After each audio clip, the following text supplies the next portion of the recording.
Hi, welcome to Something to Talk About. I am Taco. I am a very tired Taco. The weekend that I'm filming this, the last 2 days, I'm filming this on a Sunday. On a Friday and a Saturday, I biked 220 miles altogether, so 110 miles both days. So on my bicycle. So I'm really tired. But you didn't come here for that. I'm just giving an excuse. If I look a little off, that's why. You came here to learn about A Song of Ice and Fire lore, so this is my Song of Ice and Fire lore series. And yeah, I cover characters that are not POV characters, and I cover characters who have never made it into a show or anything like that. And I do all these in really one real long take, and I do have cue cards that kind of keep me on track, but mostly I want that improv feel. Although I think the cue cards are just going to remind me what I'm talking about, and I don't know how much improv I'm going to have today because I'm kind of really tired. It's tired. I'm tired taco. I will order one tired taco, please. This is the Mad Huntsman. So he I don't think he ever really stood out the first couple of times I've listened to the series, but as I've stated in my other episodes, I'm noticing, I'm going through them again, and I'm noticing more and more like kind of lesser characters. And this guy was cool.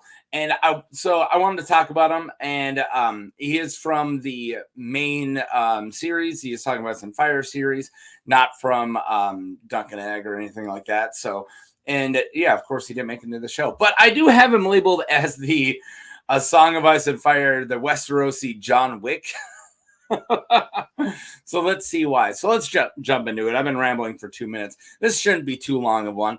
Man and his dog. So the Mad Huntsman is an owner of a pack of dogs from Stony Sept. His given name is unknown, and he is stocky, balding with a weak chin. He wears patched tan leathers and is considered quarrelsome.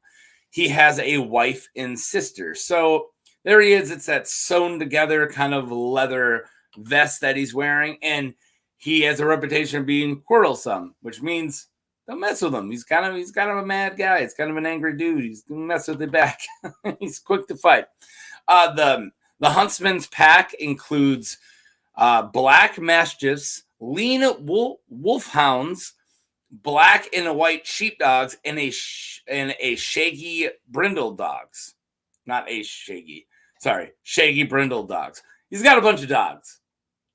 All right, so he's a dude who's a huntsman with a big old pack of dogs. That's all you need to know about him. We don't know his name. He just goes by the huntsman because that's what he does. He does have a wife and he does have a sister.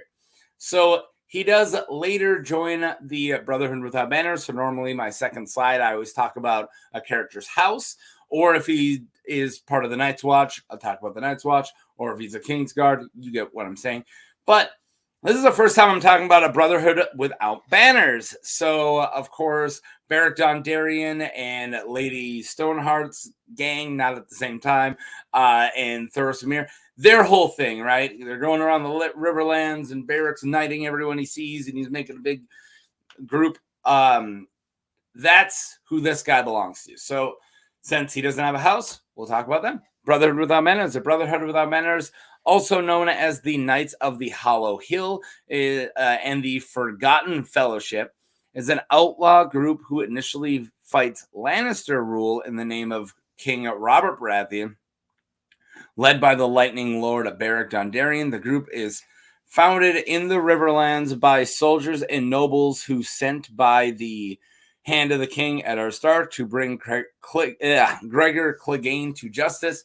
After they are ambushed while crossing the ford, nearly defeated, the group continues to fight as a guerrilla group.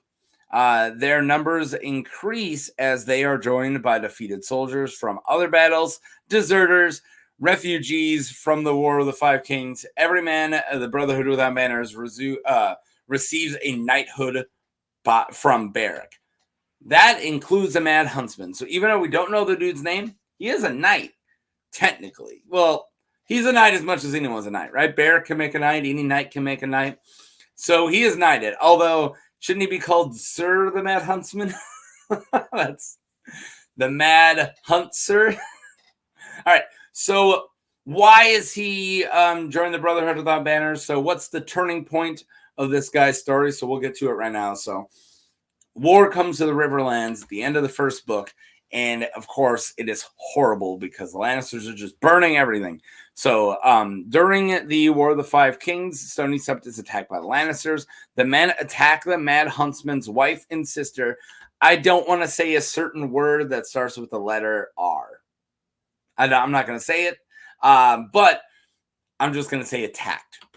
So Lannisters attack the Mad Huntsman's wife and sister, torch his crops, cut half of his, or kill half, oh my God, eat half of his sheep and kill the rest out of spite. So they eat his sheep and then they like half of them because they weren't hungry to eat them all, but they're like, screw it, let's just kill these ones anyways. Oh my God, that's awful.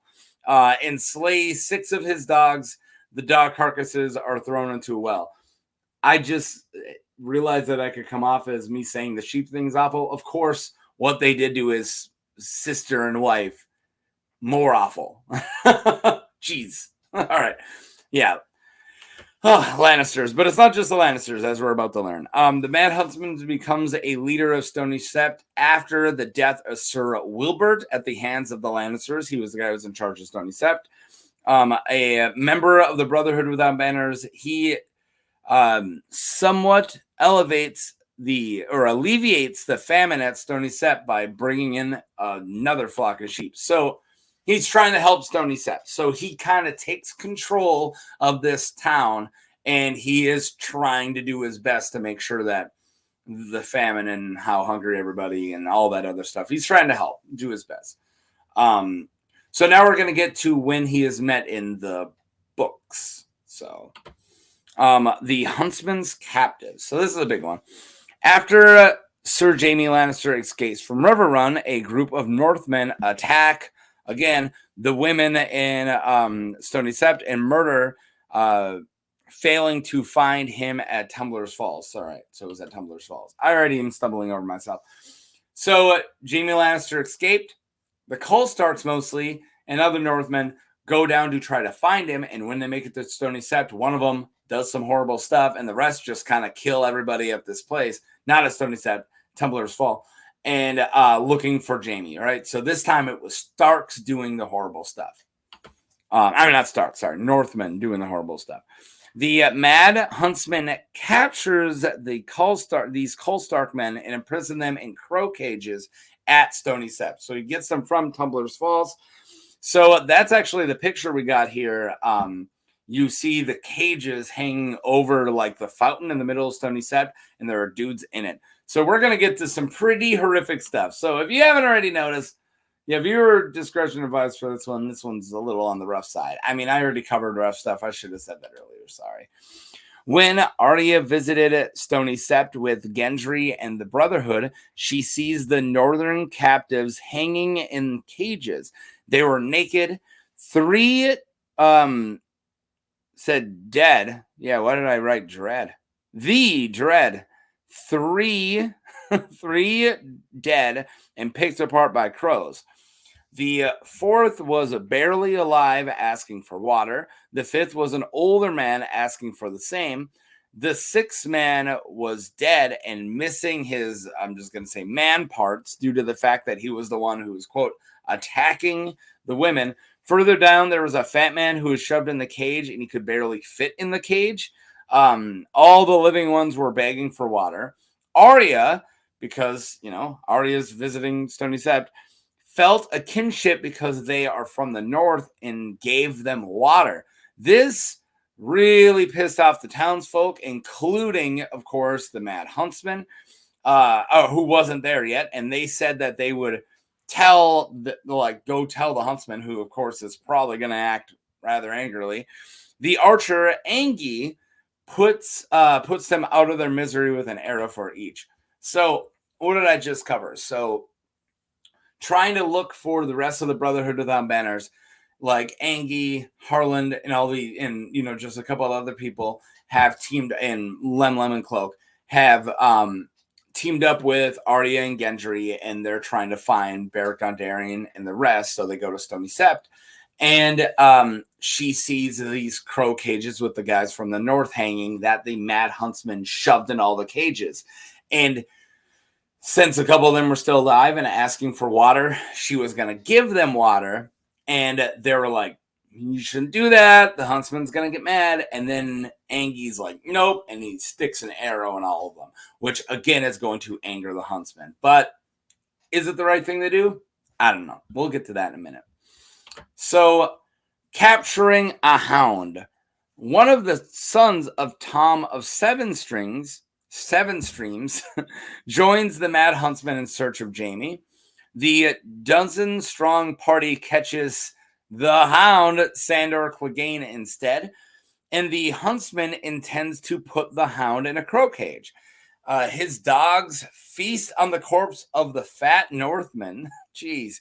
After a tense confrontation with Lem, Greenbeard, and Angie, however, the huntsman agrees to take Sandor before his sometime ally, Lord Beric Dondarrion. So they capture the hound, or the Mad Huntsman does, and he brings him back, and he's going to do the same thing, right? He's going to toss him in a crow cage. He's going to make sure they suffer because he's making sure all these horrible people suffer, which, of course, the hound isn't that horrible. He's not good. He's a piece of crap, but he's not like, what a lot of the other people are.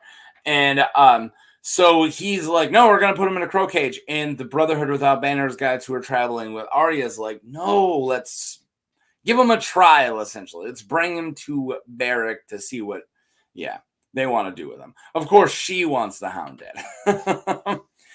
After the unhappy huntsman brings Sandor before Beric in the Hollow Hill, Sandor denies the huntsman's claims of having participated in Lannister crimes at Sheer and Mummer's Ford.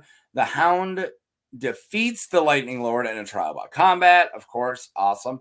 But Beric is revived by Thoros of Myr. Beric sends the Mad Huntsman and Greenbeard to buy some grain south of the Mander with gold confiscated from Sandor. So Sandor has a bunch of gold. The Hound does, probably because he won that one tourney, right?